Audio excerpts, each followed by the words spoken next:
Começando aqui mais uma live pelo perfil Trabalho Notável, hoje com muita satisfação, recebendo a advogada Joana Rodrigues, do perfil Trabalho em Foco, para a gente falar um pouco com os amigos sobre assédio moral. Deixa eu só marcar o tema aqui da live. Perfeito. Então, um tema muito importante, um tema muito atual, antes de mais nada, né, e que demanda muito estudo, muito conhecimento e que estejamos todos prontos, né, para instruir, para peticionar e para julgar essa matéria. Haja vista que a cada tempo é mais comum discussões sobre assédio moral na Justiça do Trabalho. Não que haja um maior número, né, hoje de violências, né, no local de trabalho, mas a questão é que a sociedade aos poucos vai acordando, os reclamantes e as reclamantes vão tomando coragem, né, para enfrentar judicialmente essa questão, e até mesmo porque nós sabemos que esse tipo de assunto, a própria vítima, muitas das vezes, se martiriza, né, de estar levando a questão à Justiça do Trabalho ou qualquer outro tipo de denúncia, né? Tanto o assédio sexual hoje ainda é um tabu ainda maior para a vítima, mas o assédio moral também, né? Porque a vítima acaba se penitenciando, né? De se culpando até de ter permitido que aquela situação tenha ocorrido. Então hoje nós vamos falar um pouco de conceito, características, práticas que configuram assédio moral e mecanismos de prevenção e combate, tanto na esfera extrajudicial quanto na própria esfera judicial, né? A possibilidade de usar o judiciário, né, como arena de combate do assédio moral. Eu vi que a professora, a advogada Joana Rodrigues já está aqui na live. Dentro da satisfação, há uns meses atrás a gente ensaiou fazer uma live, mas acaba que essas correrias do cotidiano não deu certo. Oi, Joana, boa tarde. Olá, tudo bem? Como vai? Tudo bem, a satisfação de receber. Prazer todo meu, todo meu. Estou muito alegre, muito feliz de estar aqui com você. A gente tinha planejado uma certa feita, não foi? Acabou não acontecendo. E agora, no Oi. final do ano, acho que vai ser uma... Falhou um pouquinho? Voltou? Voltou. Vai ser, eu acho que talvez uma das minhas últimas lives do ano. Fechando com uma pessoa assim incrível como você. Estou muito feliz. Muito, muito bacana. E num Eu assunto, também. e num Tinha assunto algumas tão... dívidas que a gente não pode deixar para o outro ano. É verdade, é verdade. Esse que foi um ano tão difícil. Eu até brinquei com o Oi. pessoal do Trabalho em Foco lá nos meus stories. Quais foram as lives? Você escolheu bem as lives que você assistiu, né? E as que você participou, porque foram tantas lives, mas assim, a gente aprendeu muito com isso também, né? E o seu espaço aqui, o Trabalho Notável, Quarteto, Trabalhista, enfim, todos os projetos que você se lança, em que você encabeça aí, são sempre muito importantes para o mundo jurídico do direito do trabalho, e eu estou sempre também na trilha ali acompanhando, Muito bastante bom. E atenta. acabou, né, Joana, esse mundo novo que acabou sendo forçado, né, a gente ingressar, né, acabou que, antes de mais nada, foi um ano importante, um caminho sem volta de a questão de democratização mesmo do ensino, né, da gente ver o tanto de gente boa que veio para as redes sociais, né,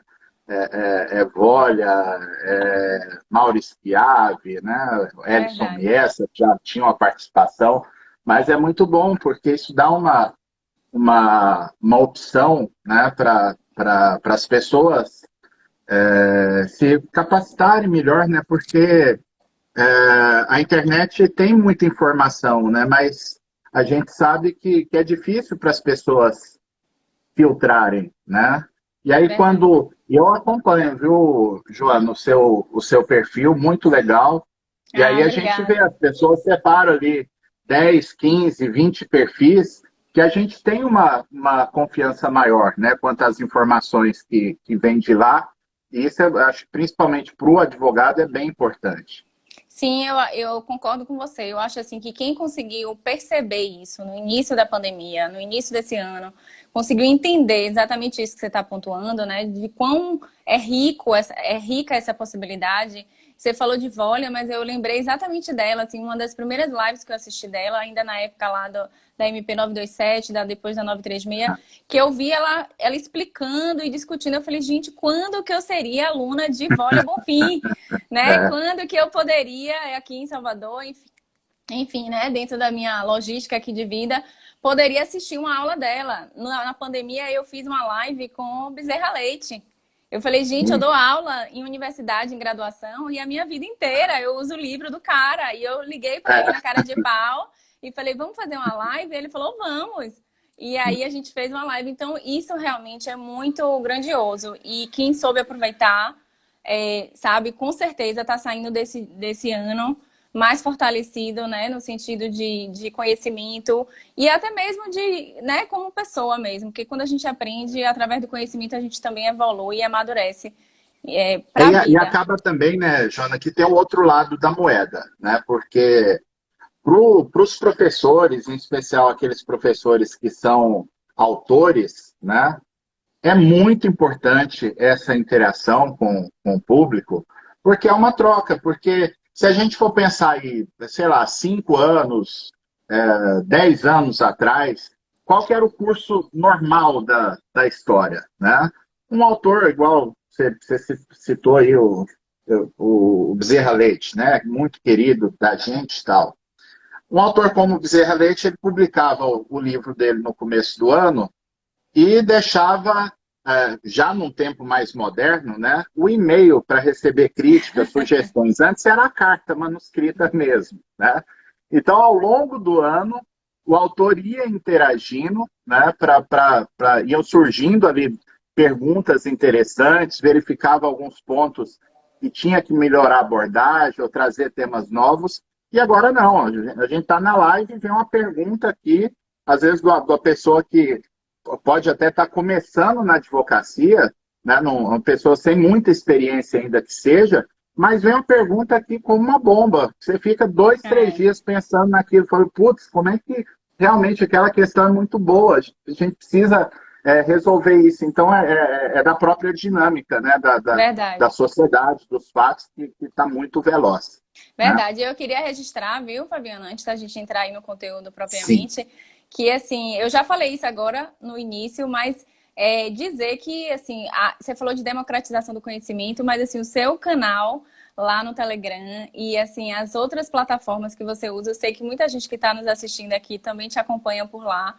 Eu acho que você foi um dos primeiros professores que mais ofertaram lá no início ainda, assim, conhecimento gratuito para as pessoas. Eu fico impressionada como é que você consegue, né, tá sempre à frente, produzindo conteúdo, produzindo seus PDFs, entregando tudo gratuitamente, né, ofertando isso de maneira muito, enfim, solidária, enfim, né, assim, e ao mesmo tempo respondendo as pessoas, que eu sei que, como É, você falou, né, o pessoal pergunta tudo nesses grupos, e você, dentro da medida do possível, vai lá e responde. Então, isso realmente é um diferencial incrível. E a gente tem que aproveitar mesmo, muito.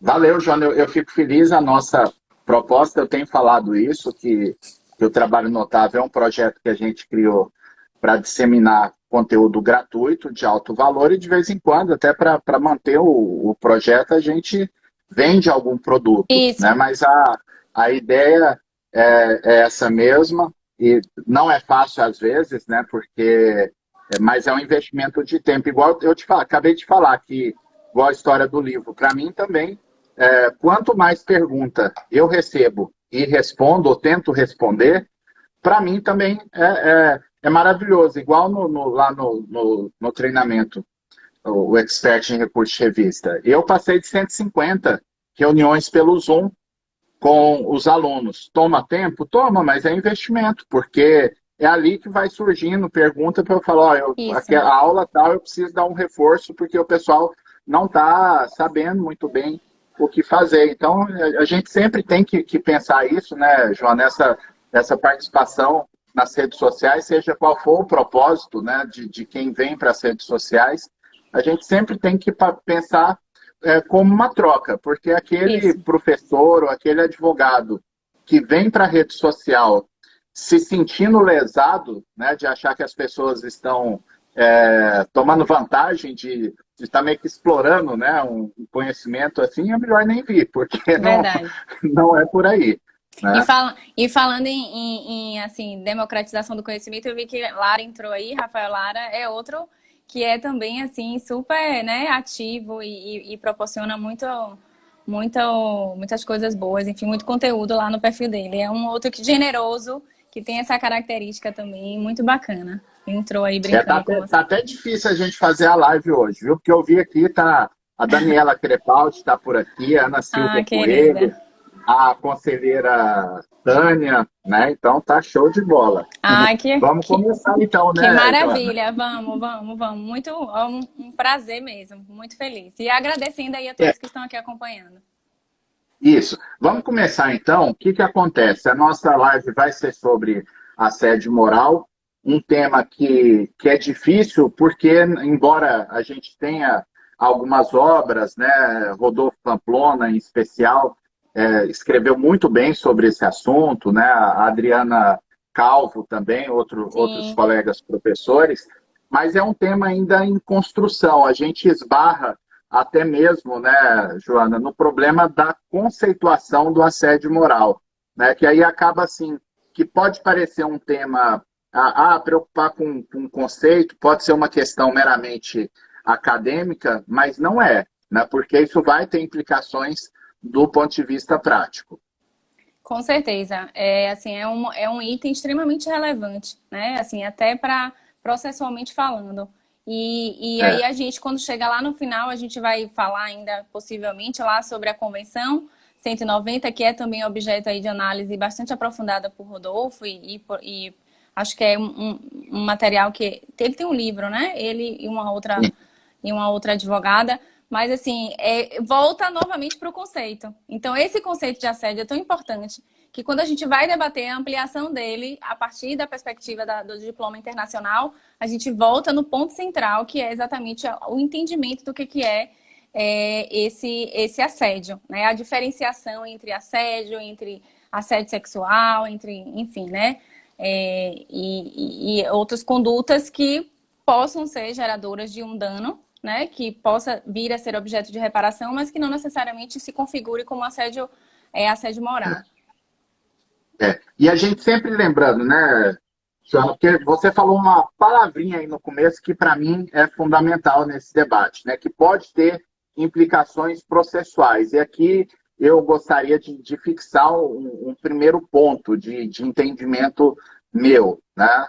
Embora a gente estude, a gente tenha uma definição já construída pela doutrina do que vem a ser o assédio, que normalmente é uma conduta reiterada, né, que tem o intuito de cercamento da vítima, né, de infligir um determinado sofrimento ou isolamento da vítima, né, a noção do assédio, que vem lá do acoso, né, moral, né, e várias vertentes no italiano, no espanhol, enfim. Mas, de todo modo, embora a gente tenha esse conceito já bem avançado na doutrina, como a gente não tem regras muito claras sobre assédio moral, antes de mais nada, a gente tem que pensar que é uma variante de violação a direitos de Personalidade, personalidade, né? exatamente. Uma espécie de dano extrapatrimonial. Eu até atrasei uns minutinhos da live, Joana, porque eu tentei achar aqui, mas eu na pressa aqui não achei, mas eu vou te mandar depois. Teve uma decisão do TST em maio ou junho desse ano que para mim, assim, é o tipo de situação que desanima bastante a gente que estuda o tema. O TST confirmou a decisão de um Tribunal Regional do Trabalho que disse o seguinte, olha, ficou caracterizado que o reclamante teve sofreu danos morais esporádicos, que ele comprovou ao longo do contrato de trabalho 2 ou 3 episódios de afronta, de dano moral, enfim. Mas que isso não caracteriza assédio. E como o pedido dele era indenização de assédio e não indenização de dano moral, ficava indeferido o pedido porque não está caracterizado o assédio. Aí eu acho que é a gente levar o processo que é instrumental para um campo de formalismo que não cabe para o direito do trabalho. Né? Então é mais... Sim. Falhou. Mas esse ponto que você está trazendo aí, Fabiana, é interessantíssimo pelo seguinte, eu também tive acesso a esse julgamento, a esse julgado, mas recentemente agora, eu acho até que eu separei aqui para poder trazer, teve uma outra decisão, né, de uma turma do TST que ela fez exatamente o contrário. É por isso que eu acho que é importantíssimo a gente discutir a questão da assédio moral, né? Eu acho que o problema da gestão de pessoas no nosso país, ela é problemática, sobre diversos ângulos. Né? E aí as pessoas têm sofrem de algum modo a violação dos seus direitos da personalidade no âmbito do processo, né, laboral e levam isso para o judiciário e nem sempre consegue caracterizar, né, consegue trazer todas as características que, à luz da doutrina, são exigíveis para a caracterização da assédio moral. Por que eu estou dizendo isso? Porque teve um julgamento e me chamou muita atenção que foi exatamente o inverso disso. Foi uma decisão de um advogado, de uma trabalhadora que ela, em uma reunião, segundo a notícia do push do TST, eu confesso que eu não li na íntegra a decisão, mas dei uma analisada e tal. E, assim, pelo que chegou, né, eu trouxe até aqui, depois a gente pode deixar disponível. Você também deve ter nos seus PDFs, né, para o pessoal que está assistindo. Mas me chamou a atenção por quê? Porque o juiz, o tribunal, decidiu no sentido do seguinte, ela tinha sido humilhada pelo superior hierárquico num ambiente de uma reunião, né? E na frente de todos os colegas, e ela ficou trabalhando, né, durante um certo período, acho que 2 ou 3 meses, pediu demissão e depois ela entrou com um processo pedindo a conversão em restrição direta e, obviamente, o assédio moral. E o mais interessante é que a decisão ela fazia menção a um fato, né?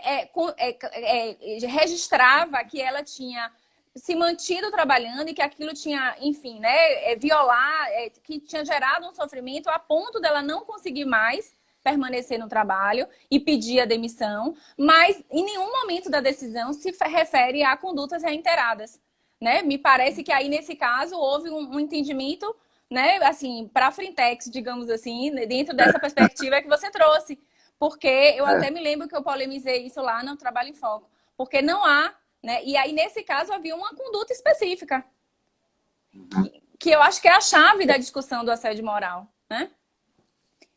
E aí tem um problema estrutural, né, Joana? Eu tomo um cuidado danado aqui quando a gente precisa fazer algum tipo de crítica um pouco mais dura, em especial, mas eu avalio que aqui a rede social é um ambiente acadêmico, né? Nesse ponto, as lives que a gente faz, principalmente porque tem esse perfil mais técnico, né? Aqui a gente não está para reclamar da vida, enfim. Mas eu tenho percebido que, infelizmente, essas decisões que a gente percebe que estão muito fora do que a gente espera, né? De prevalência de direitos humanos, de efetividade de direitos sociais, enfim, acaba por revelar o preconceito dos julgadores, né? E falar assim, não é só o judiciário, não, são os advogados também. A gente, em geral, foi concebido para entender o dano moral, o assédio moral, como uma frescura, como um incômodo para o judiciário. E quando a gente percebe, igual teve uma decisão, para mim, muito oportuna, relatada pela ministra Delaide, esse ano, na segunda turma do TST, porque nas reuniões o chefe xingava a equipe coletivamente, né? Vocês são um bando disso, um bando daquilo. O tribunal negou a indenização por dano moral, diz que para ter o dano moral, o chefe tinha que se dirigir diretamente para o empregado de forma personalizada porque do contrário não tem dano moral a ser indenizado. Haveria um dano moral coletivo que o sindicato ou o Ministério Público deveria correr atrás. Então, se a gente vê tribunais em 2020 darem decisões desse tipo, o recado, a meu sentir, é um recado de ódio, que os empregadores estão autorizados, na visão desses julgadores, a praticar esse tipo de conduta. E por isso é importante a gente abrir espaço onde a gente puder para discussões.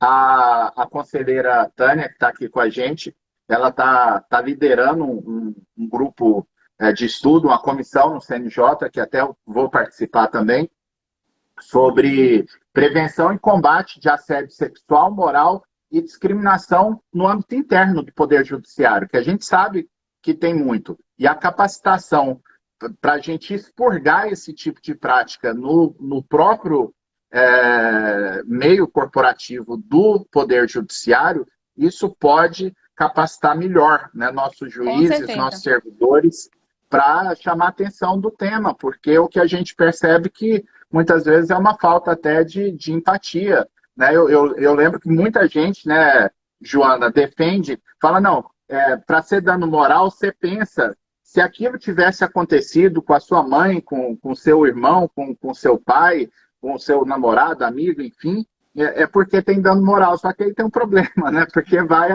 a régua de cada um, né? E a gente tem que se conscientizar, né? Falar, talvez eu nem me sentisse incomodado com esse tipo de coisa. Agora, uma coisa é eu, juiz, num determinado contexto aqui econômico, social, cultural, e pensar a pessoa lá numa posição bem fragilizada, principalmente quando a gente faz alguns juízos de intersecção, né, Joana? Do coletivo de mulheres, de população negra, homossexual, que quanto mais a gente vai empilhando, né, um item que é um grupo que é vulnerável historicamente, acaba que a situação de vulnerabilidade, sem dúvida, é maior e é preciso enxergar com mais atenção esse tipo de situação. Com certeza. Eu acho, Fabiano, essa tecla do Poder Judiciário não estar preparado para entender, né, o assédio moral no ambiente de trabalho e examinar isso na prática. Eu venho batendo nessa tecla há um tempo. Quando a gente teve a reforma trabalhista, e eu já fiz algumas pesquisas, já participei de palestras falando sobre isso, né, apresentando dados, inclusive, no sentido de que a primeira coisa é que o assédio moral, isso a gente não é inegável, são dados do CNJ, tá no TST, tá em todos os lugares. Quem é a vítima, assim, primeira, né, majoritariamente falando, são mulheres, né? Então, assim, é um problema que a gente, assim, eu venho defendendo essa ideia de que a gente tem que examinar essa questão também a partir desse lugar, né, de entender que não é à toa. Né, esse processo de opressão, de exclusão da mulher do meio ambiente de trabalho, todas as discussões que nós temos em relação à desimportância, né, em comparação aos homens no ambiente de trabalho, reverbera também na perspectiva do assédio moral. E aí, quando a gente fala do Poder Judiciário, a gente vai pensar a primeira coisa lá na reforma trabalhista. Os dados do CNJ apontam e são claros de que o assédio continua, né, tem aumentado, inclusive. Na pandemia, então, isso aí, em função da falta da incapacidade de gestão dessa nova forma de trabalho por parte de muitas empresas, isso se intensificou ainda mais. E a gente sabe que os processos diminuíram. No serviço público, então, que você está falando aí do Poder Judiciário, essa queda foi maior ainda. Então, acabou o assédio moral? Não. Mas a reforma trabalhista impedindo o acesso à justiça de um modo geral, né, do trabalhador, trazendo os honorários sucumbenciais, sabendo que justamente a prova dessa conceituação dentro do processo judicial é extremamente difícil. Quantos clientes eu já tive que eu tive que fazer análise e você vê a mulher, sabe, chorando, relatando e, assim, por falta de provas, você fazer uma viabilidade de um pedido como esse e dizer assim, olha, vamos correr um risco muito grande. Então, assim, essa é uma realidade e isso impacta o quê? O direito das mulheres, né? Então, sim, assim, são coisas... E, assim, o Poder Judiciário, de fato, ele não está preparado para esse exame.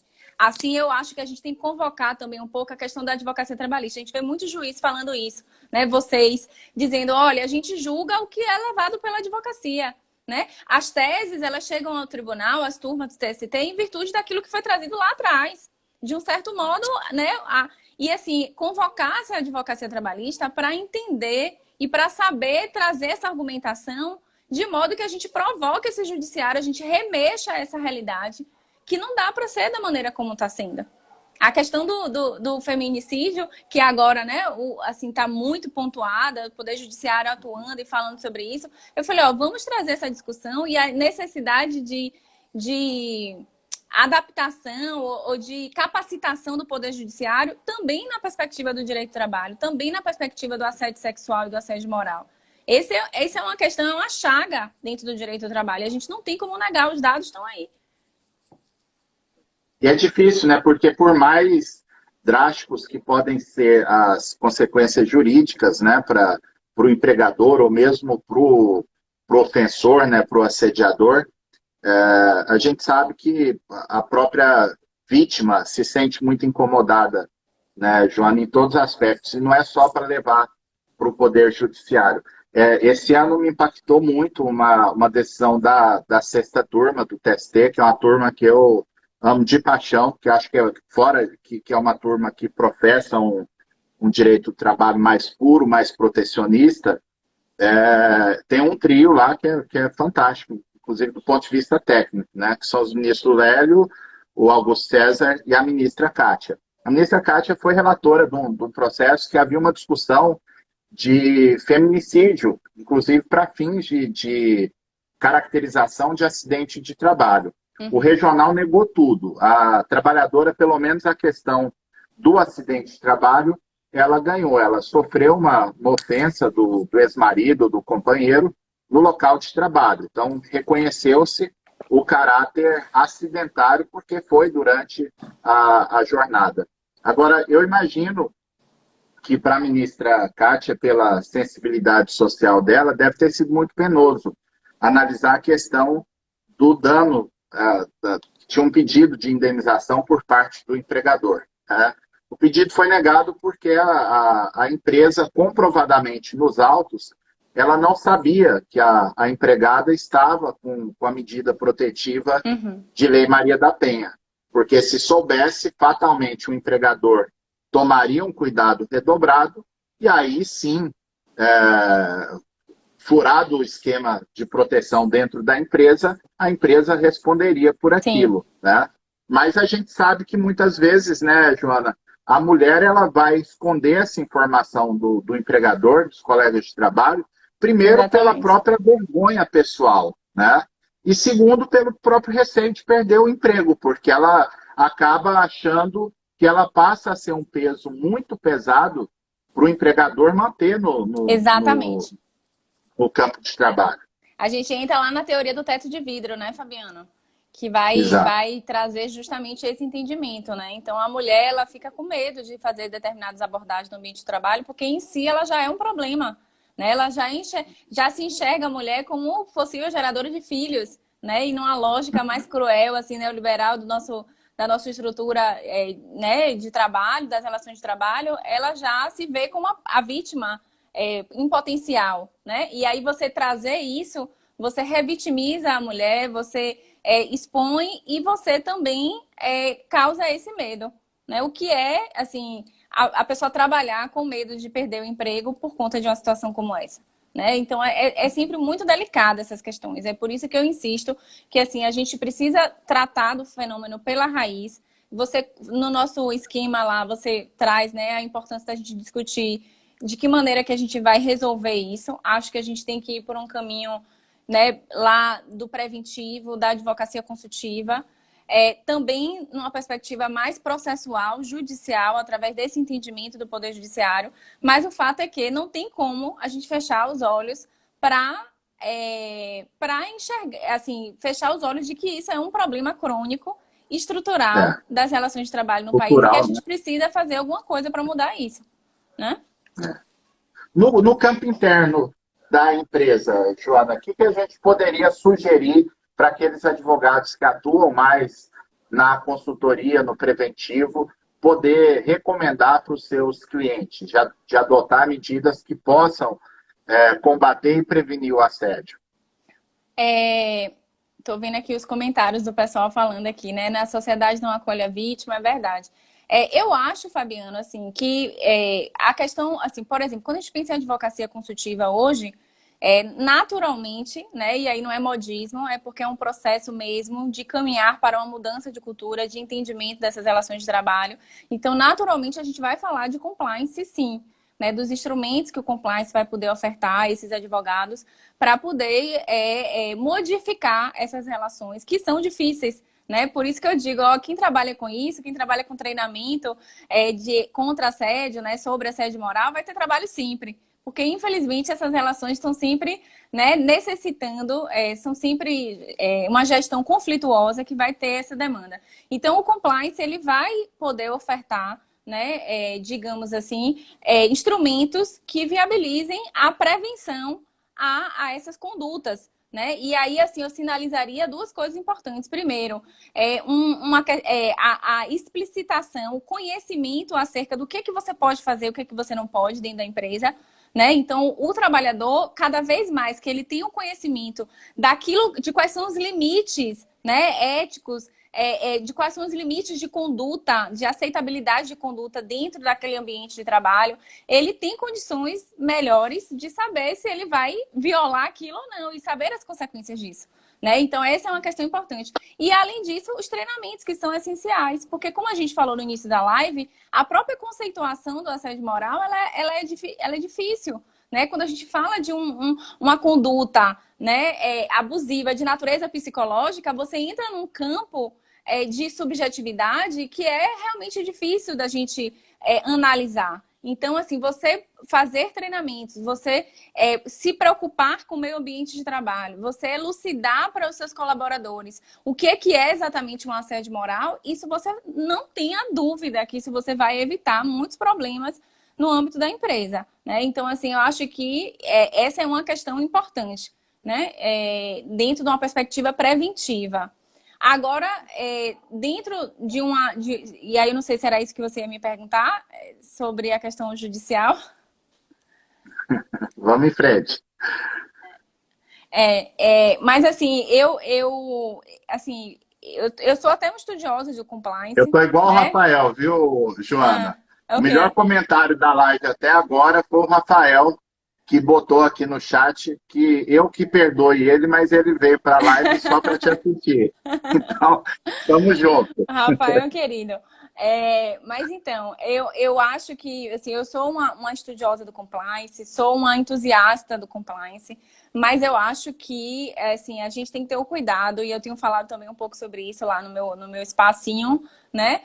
Que assim, a gente não pode enxergar isso também como um mecanismo de solução de tudo.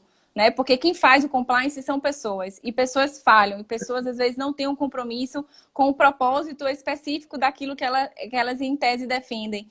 Então, assim, não é um salvador, não é um elemento que vai salvar, né? É algo que, se você fizer com seriedade, realmente pode trazer bons resultados. Mas a gente não pode se afastar do poder judiciário, da judicialização. Hoje em dia, as pessoas têm vergonha de dizer, não, eu vou judicializar. Os advogados têm vergonha de dizer, eu trabalho no contencioso, porque a moda é ser preventiva, a moda é resolução do conflito sem ir para o judiciário. Né? A moda assim, não a moda, mas assim, o destino natural das coisas, é você solucionar sem causar maiores danos. E a pessoa acaba ficando constrangida de dizer, olha, eu sou uma advogada contenciosa, trabalhista, eu acho que é importante o Poder Judiciário intervir, né, nessas questões, né, regular essas relações e trazer uma retribuição, uma restituição da dignidade desses trabalhadores, sobretudo trabalhadoras, em virtude dessa conduta que está sendo realizada pelos empregadores. Então, eu sou uma defensora, né, e acho que, mais uma vez, repito, a reforma trabalhista ela prejudicou muito, né, essa questão, mas, assim, sou uma defensora de que a gente tem que, sim, levar para o judiciário. E temos que trazer uma argumentação, e aí eu falo também, eu acho que é importante a gente mencionar a Convenção 190. Nós, advogados trabalhistas, não temos o costume de utilizar nas argumentações, né, fundamentação com diploma internacional, né, diploma jurídico internacional. Então, a Convenção 190 é importantíssima na discussão do assédio moral. Né, é uma convenção que a gente tem que requerer que ela seja ratificada, né? Fazer campanha, né? Para que isso ocorra e você trazer essa abordagem constitucional juntamente com a Convenção 190 para as petições, para os pedidos de assédio moral. Robustecer essa argumentação para que a gente possa ter uma mudança desse cenário quando essas questões chegarem ao tribunal, entende? Assim, eu acho que não há solução. A gente faz o preventivo, mas o judiciário vai ter que enfrentar essa questão, meu amigo, e vai ter que dar uma solução. É porque é importante a gente conjugar as duas situações, né, Joana? Porque o que acontece? Quando a gente fala em preventivo, a gente tem algumas discussões sendo travadas aí, inclusive no campo da psicologia, né? Qual que é o melhor meio de se combater o assédio moral, né? Então a gente sabe que você fazer canal de denúncia, você fazer a questão da capacitação Sim, da que eu falei, o equipe é treinamento. fundamental, e essa capacitação, inclusive, em duas camadas, né? De você capacitar os gestores, né? De ter a compreensão, de você tratar muito a questão dos aspectos psicossociais, né? De você trazer abordagens, né? Que são reais. Eu, pessoalmente, vivenciei isso numa experiência minha dentro do judiciário, de pegar uma equipe que 1 ano e meio não produziu nada num determinado projeto, porque tinha problema de assédio moral no meio, e a partir do momento em que eu passei a comandar a equipe e eliminar o problema, em 4 meses o pessoal produziu o que não conseguiu em 1 ano e meio. Então você tem esse aspecto até de queda de produtividade, de absenteísmo, Sim, né, das pessoas, a farsa disseminada, né? Todo mundo não vai se. Eu vou fingir que estou trabalhando aqui, o chefe vai fingir que está fiscalizando e fica tudo por isso mesmo, né? Então tem várias vantagens que o empregador consegue sobre isso. Agora, preciso capacitar também os próprios trabalhadores que são subordinados, né? Para que eles tenham consciência dos seus direitos, né? Para saber dos mecanismos que a empresa está disponibilizando, né, para combate ao assédio, mas aí a gente tem uma pequena celeuma a ser resolvida no meio do caminho, né, porque tem um campo da psicodinâmica que acha que o caminho, a solução para tudo é você simplesmente fortalecer, encorajar as vítimas e elas conseguem se resolver lá dentro. E aí eu acho que é onde, numa sociedade culturalmente mais avançada, você pode até ter um resultado sim, maior nessa linha. Mas quando a gente tem num país igual o nosso, que ainda está tendo problema de trabalho escravo, né, onde o problema realmente é estrutural, é cultural, a gente tem que coligar os dois fatores, né? A intervenção do Ministério Público do Trabalho é fundamental, né? E em vários mecanismos, de você não só ter o preventivo, mas ter também usar o judiciário como campo, né, de atuação, de tutela, de prevenção e combate ao assédio. E acaba que a empresa que for inteligente, o empregador que for inteligente, a primeira ação que ele tomar de assédio moral, a gente sabe que tem muito empregador que às vezes ele ganhou a ação porque o empregado não conseguiu provar, ele bate aquilo no peito como uma grande vitória, como quem pensa assim, eu posso continuar fazendo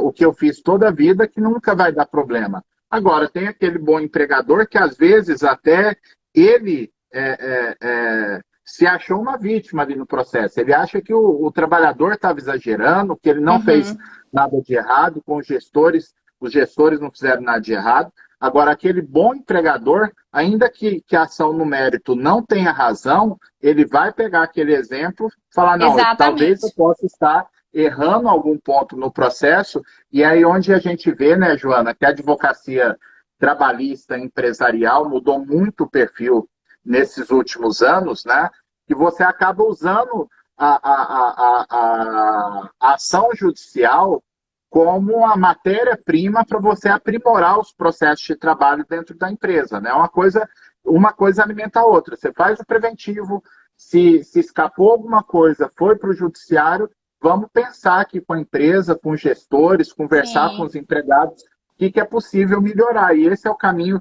que muitas empresas não se deram conta ainda. Exato. Assim, só para registrar, eu vi algumas pessoas comentando aqui, não é que eu acho que tem que superlotar o Poder Judiciário ou que, eventualmente, uma análise caso a caso, porque é óbvio que a matéria fática é um elemento, né, que tem a minúcia específica de cada caso. Então, nessa análise, até, eventualmente, que seja possível a solução negociada, essa via, como você está aí muito bem, né, brilhantemente abordando, assim, eu não descarto necessariamente essa possibilidade, muito pelo contrário. Porém, se você parte para uma análise, como você disse, da realidade do nosso país, né, da estruturação dos fenômenos do ambiente de trabalho que nós temos, né, tem uma pesquisa de professora Renata Dutra, que é professora, acho que é da USP, né, aqui da Bahia, uma pessoa que eu admiro bastante. Ela tem um livro e pesquisas que falam sobre teletrabalhadores, né, e inclusive ela menciona isso, que a maioria dos trabalhadores no ambiente do telemarketing, melhor dizendo, né, era o termo que eu ia usar, são mulheres, né, e a gente sabe que o ambiente de telemarketing é um ambiente marcado por um assédio, a gente não falou das espécies, né? Mas, assim, um assédio moral organizacional muito grande, né? Então, assim, você discutir uma possibilidade de solução de um assédio moral no âmbito do campo da negociação, sem a judicialização, entre trabalhadores que estão, assim, em tese, né, hipossuficientes, clássicos, né? Porque a estrutura de telemarketing é de uma categoria que é extremamente vulnerabilizada, né? É uma categoria em que a maioria das pessoas que trabalham são jovens, né? Na maioria jovens negros e vindo, né? Oriundo aí de uma classe social já permeada por vulnerabilidade, né? Econômico-social. Então, assim, como você discutir isso, né? Para essas pessoas, obviamente vai ser mais difícil, né? Então, é você analisar casa a casa, é você entender, né? E aí vai também depender justamente dessa análise de qual tipo de assédio moral que a gente está falando. Né? Se a gente está falando de judicialização, ou de preventivo, ou de mediação, de negociação, a gente está falando o quê? De um assédio moral, né, vertical, ascendente, descendente, ou a gente está falando de um assédio moral organizacional? Né? Então, assim, tem vários elementos. E uma coisa que você mencionou, que eu esqueci de falar, Fabiano, que eu acho extremamente importante, canal de denúncia. Né, que eu falei lá do treinamento não compliance, falei das normas, né, do regulamento interno, mas o canal de denúncia também é algo que, como você mencionou, é extremamente importante, né, extremamente, tem um efeito, assim, eu já vi, né, situações de intervenção do Ministério Público, né, de procedimento administrativo, de determinação de instituição de um canal de denúncia, e a coisa fazer efeito, né, surtir um resultado prático muito interessante, né, então acho que é uma questão importante também. Exatamente. Eu vi algumas perguntas aqui, Joana, sobre o problema da prova testemunhal, né? Alguns comentários que há uma dificuldade de fazer prova. No assédio moral é difícil e no assédio sexual é quase impossível. A gente sabe que realmente é bem complicado e nesses casos, o juiz, inclusive, a meu ver, deve dar mais voz à vítima, né? Não é você criar uma situação de prova diabólica, de inversão do ônus da prova que seja impossível do reclamado se desvencilhar, não é isso, mas é ter um cuidado maior, né, na hora de instruir o processo, justamente para tentar viabilizar ali aquela prova. Antes de responder essa pergunta, eu só quero fazer alguns registros aqui, que eu vi que nosso querido Guilherme Ludwig está na live querido. também, Querido, aí grande. de Salvador. Querido nosso, a professora Jussara Pedrosa, lá de Uberaba, Minas Gerais, e o André Zipperer. Então, eu vi aqui perguntas se o assediador pode ser testemunha, né? Aí é bem complicado, porque ele é uma pessoa diretamente interessada, né? Talvez até o juiz ouvir como informante, mas é o tipo de situação que muitas vezes, quando tem assédio mesmo, né, Joana, na minha compreensão, a empresa coloca o assediador para testemunhar, mais para intimidar o reclamante do que para qualquer outra coisa. Com certeza. Então, aí é uma coisa, a empresa não pode confiar de só com essa testemunha, porque pode ter problema do juiz entender que há um interesse direto, principalmente se for uma situação de assédio sexual, porque aí até é crime, né? Você Exato. vai ter que ver com o pé atrás esse depoimento, E né? aí, e E aí, Fabiano, sim, só desculpa te interromper. E aí a gente recai na questão que a gente estava começando no início da live, a empatia e assim, a capacidade do magistrado, lembrando que o magistrado ele é quem coordena, quem ordena, quem tem o poder, né, no âmbito da audiência trabalhista de coordenar aquele ato importante processual, dele saber lidar com essa questão. Né? Imagine uma situação de um assédio sexual está sendo colocado em xeque, uma instrução processual e acontece isso que você está trazendo. Então, assim, cabe um jogo de cintura importante e um comprometimento do magistrado com a importância dessa situação, né? Para ele conduzir isso. Eu até lembro aqui, Joana, a última audiência presencial que eu fiz foi de assédio sexual, né? E a situação típica, o reclamado contratou uma advogada para defendê-lo, né? Porque aí já estrategicamente é melhor, né? Para a empresa, né? Fica aquela história de não são homens se juntando, né? Para defender a empresa, no clube do Bolinha, né? E uma advogada muito ética, por sinal. Ela fez a defesa com base no que o cliente dizia, mas naquela linha, né? Que juntou ali umas mensagens, disse que a reclamante que era uma oferecida, que não tinha acontecido nada, tal, né? Mas tinha uma história de troca. Congelou. Aí voltou. Agora tá. Voltou. Você Tinha estava uma falando. história de áudios que ele mandava para ela, enfim, né?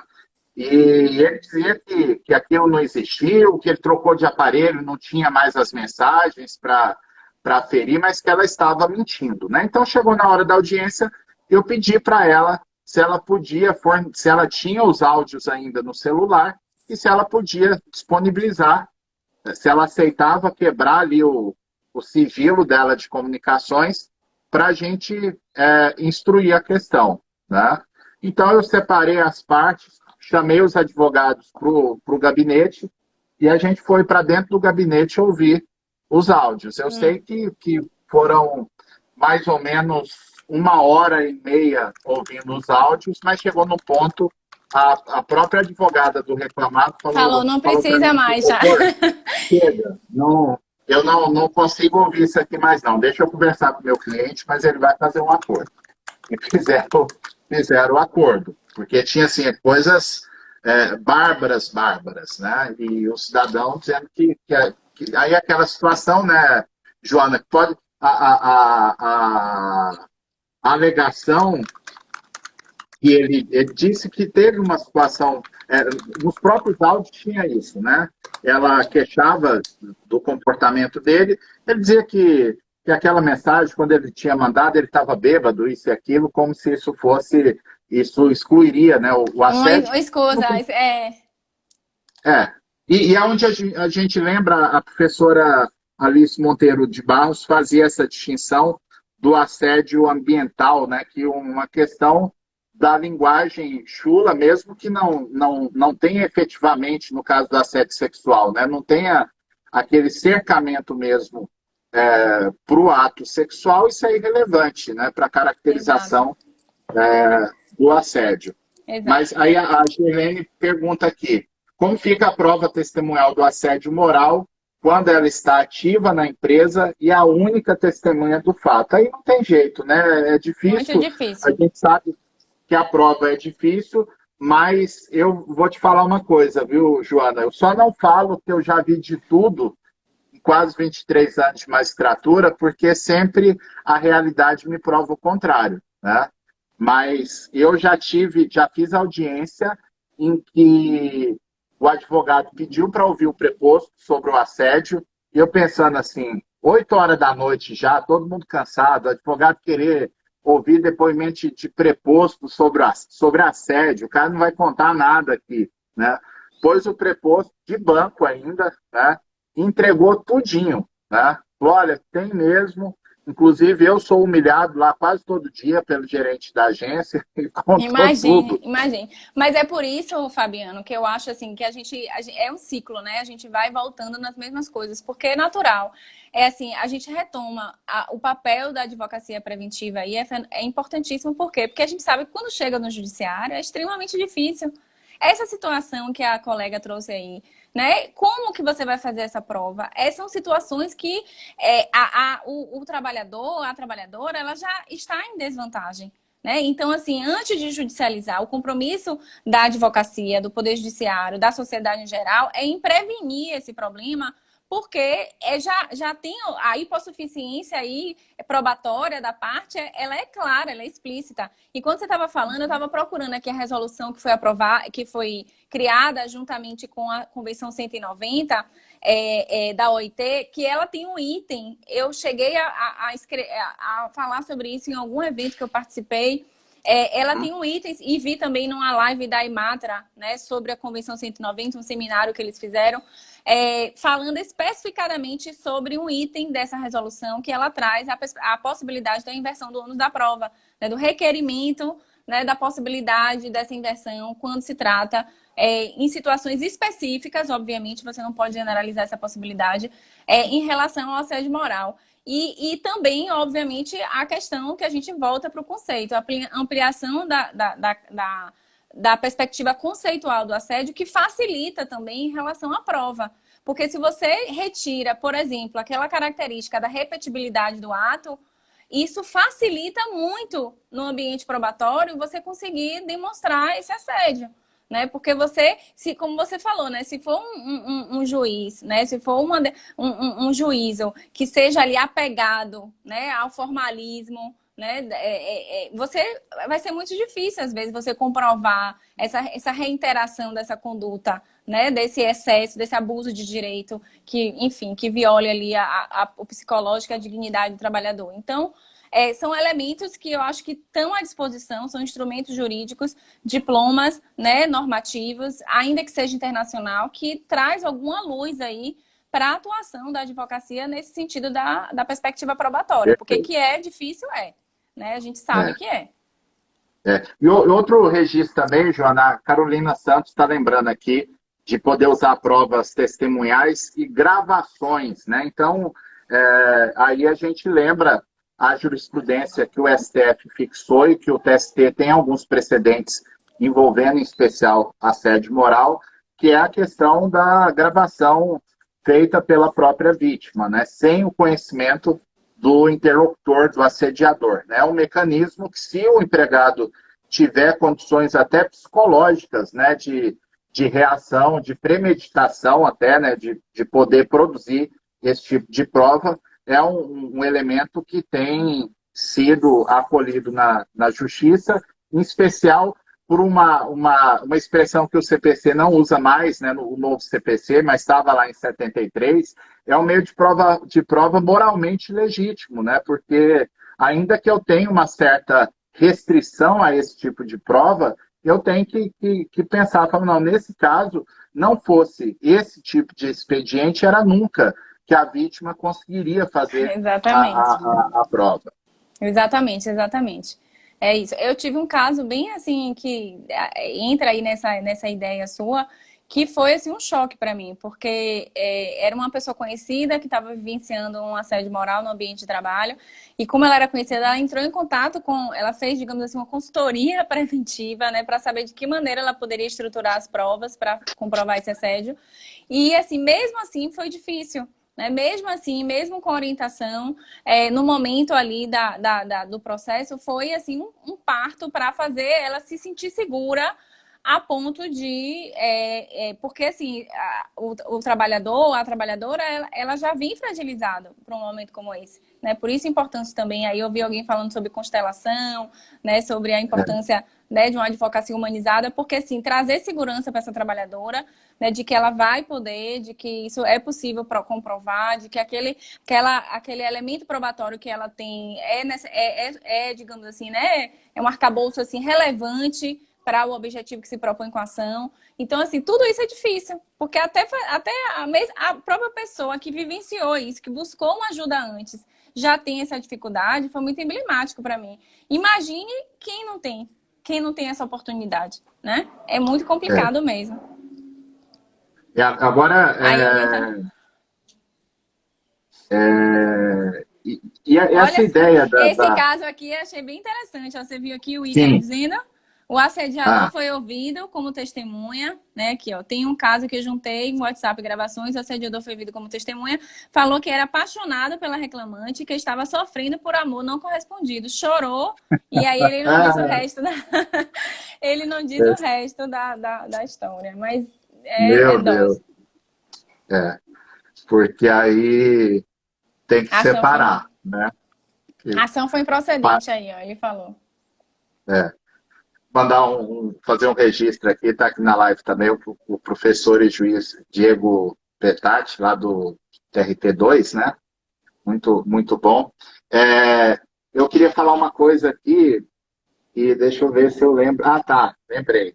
Aí falou de constelação, eu lembrei de uma situação aqui. Que a empresa ela tem que ficar muito atenta, né, Joana, nos casos de assédio, justamente porque, às vezes, ela tem um mau gestor, né, trabalhando ali na equipe, e a depender do tipo de prova que for produzida em juízo, a empresa tem que tomar providência. Aqui em Goiânia teve um caso que eu achei exemplar, onde você vê que o advogado da empresa foi ninja, né, porque a empresa tomou um caso de assédio, ficou provado que tinha o assédio, a empresa fez acordo, vieram 4 casos em seguida, a empresa fez acordo nos 4, mas dispensou o gerente, que era o assediador, por justa causa, e entrou com uma ação na Justiça do Trabalho, pleiteando os valores que ela pagou de indenização nesses acordos contra o gerente, né? Porque aí acaba que é uma conduta inteligente, né, Joana? Porque se o juiz pensar, fala, não, as indenizações têm que ter caráter pedagógico. Agora, uma empresa foi lá, tomou o processo, reconheceu, fez acordo, investigou dentro da empresa, dispensou por justa causa o gestor responsável, fez uma palestra, uma abordagem para dizer, olha, a empresa não tolera isso aqui, então vamos começar de novo aqui. Então, o que mais a empresa pode aprender com uma condenação judicial? Se amanhã ou depois aparecer um 6º caso, pode ter a condenação, mas esse efeito pedagógico o juiz vai dosar de forma mínima, né? Então, acaba que é importante a empresa ter esse tipo de reação. É igual a gente pegar processo de acidente de trabalho, né, Joana? Eu viro para o preposto um depoimento pessoal, tá, e depois teve um acidente lá, o que a empresa fez? Não fez nada não, teve um acidente, então assim, não teve investigação, não teve desdobramentos para reorientar os empregados, não teve nada. E você tem que chegar junto na indenização com caráter pedagógico, porque essa empresa demonstrou que ela precisa tomar uma reprimenda monetária para ela aprender a lição, né? Então, isso é uma conduta importante. Concordo plenamente. Acho extremamente importante isso.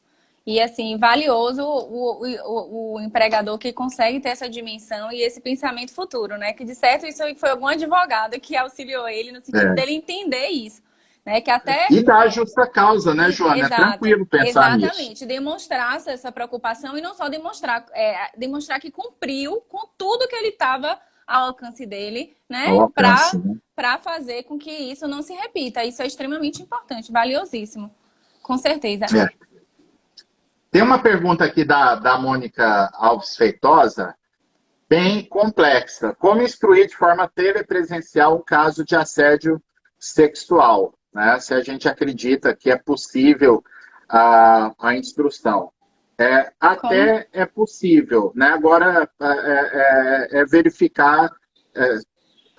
Eu acho que ali no tete-a-tete do presencial, você tem condição de prestar atenção melhor no que está acontecendo na audiência, ver as caras e bocas de cada um na hora do... Né? Eu sou muito reticente, viu, Fabiano? Confesso a você. Sei que tem muitos juízes queridos, brilhantes, que advogam no sentido contrário, mas eu acho que a audiência telepresencial, para casos como esse, sobretudo, é muito complicado. Você vê que a gente passou aqui 1 hora, voou, e falando da dificuldade Foi. que é comprovar um assédio, imagine você fazer isso numa audiência telepresencial, né? Assim, é muito complicado. Eu sinceramente acho que é assim inviável.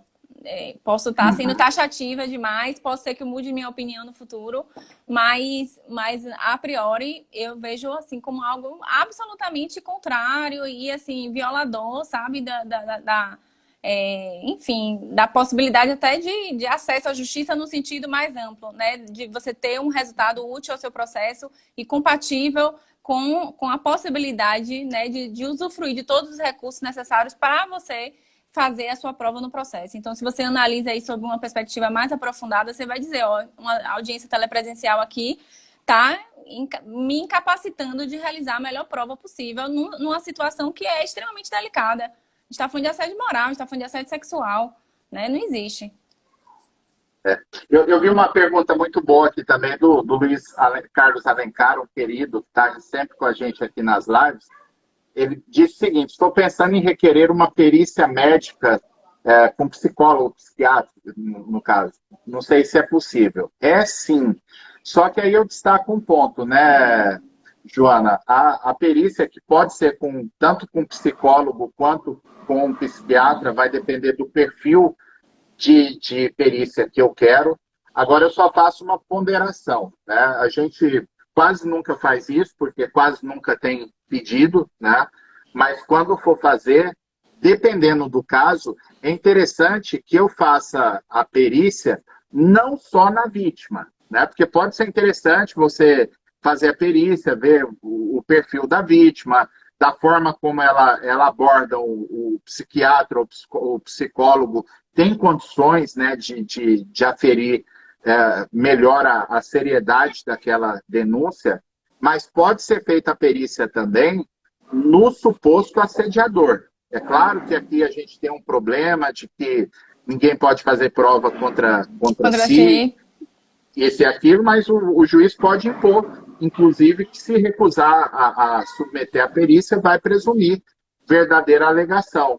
Porque você ter o perfil psicológico do ofensor também pode ser um baita elemento probatório para você analisar a questão diante da dificuldade de realização desse tipo de prova. Com certeza. Uma atuação dessa do magistrado é o que esperamos. É extremamente relevante. Muito bom. Eu acho que vai derrubar a gente a live, viu? Porque a gente já passou aí. Não derruba, não. Não? Ah, então ótimo. Não, então porque hoje, até ontem, a live que eu fiz ontem à noite, o professor que estava comigo, vamos terminar porque está acabando. O Instagram mudou o algoritmo agora, Joana. Então, todas as lives, para quem está com o celular, o aplicativo atualizado, são 4 horas de limite. Olha, que coisa fantástica. Eu não tinha conhecimento disso.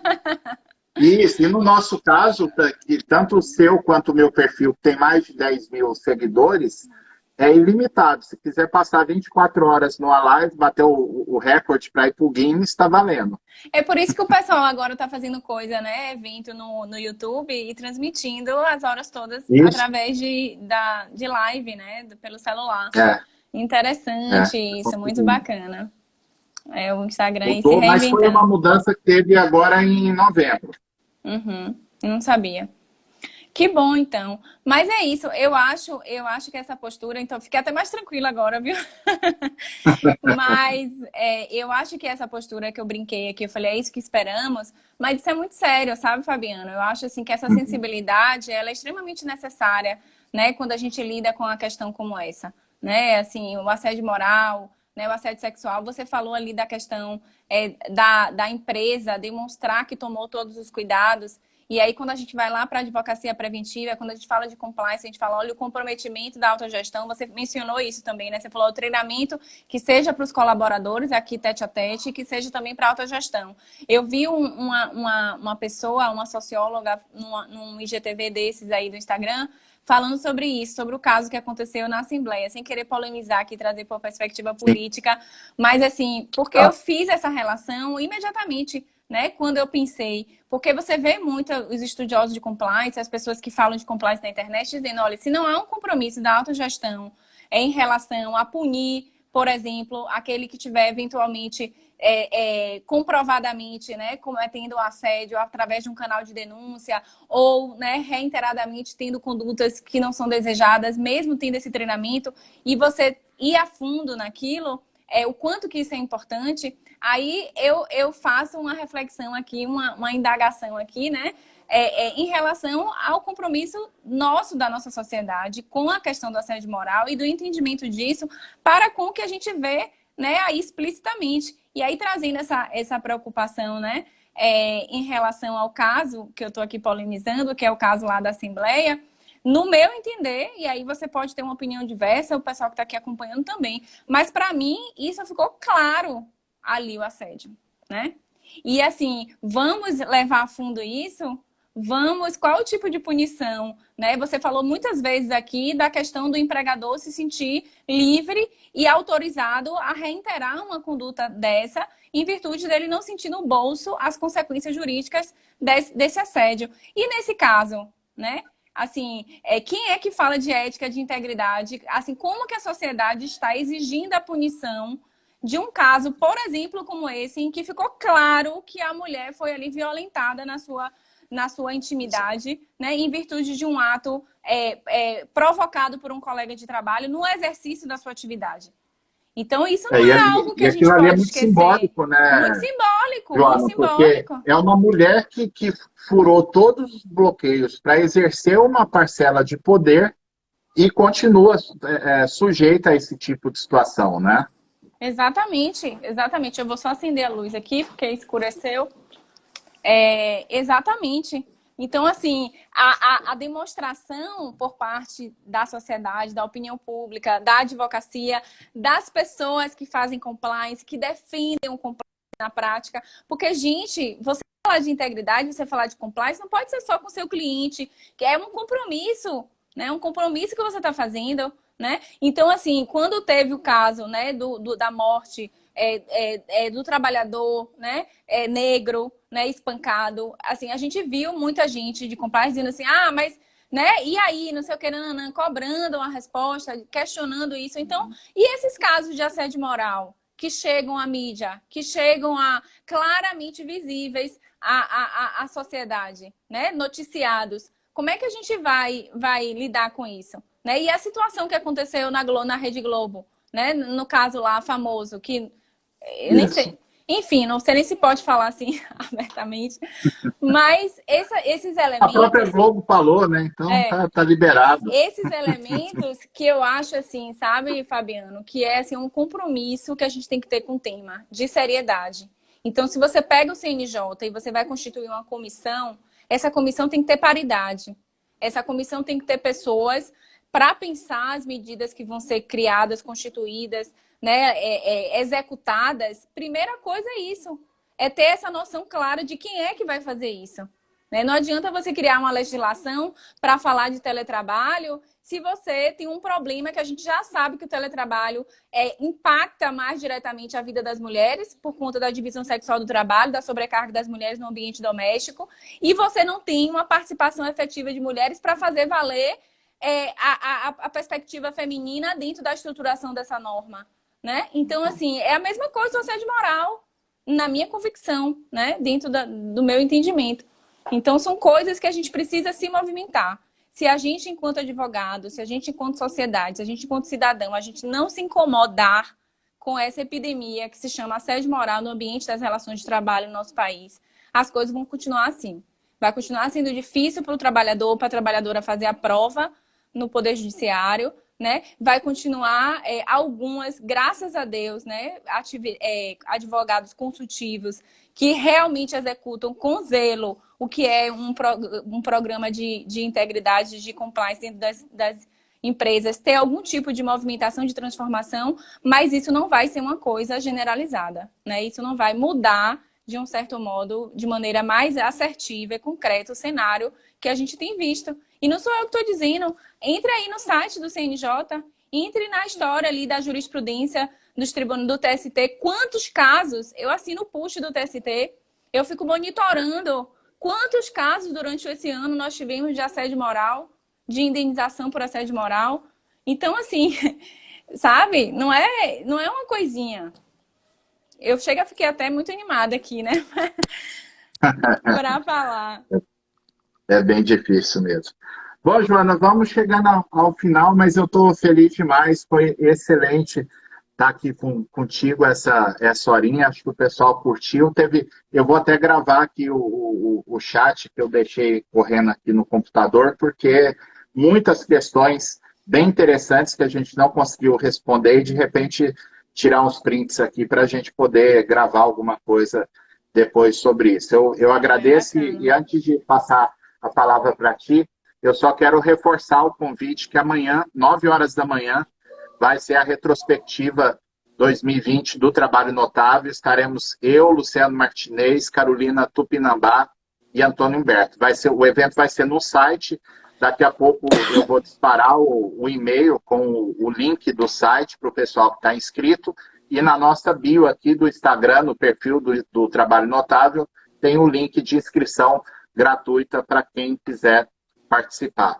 Valeu demais. Obrigado, Joana. Obrigada, querido. Eu que agradeço. Estarei lá assistindo vocês. São 4 queridos, né? 4 grandes nomes do direito do trabalho. Carolina Tupinambá também é uma pessoa incrível, né? Somos colegas aí no Trabalho em Debate, no projeto que temos.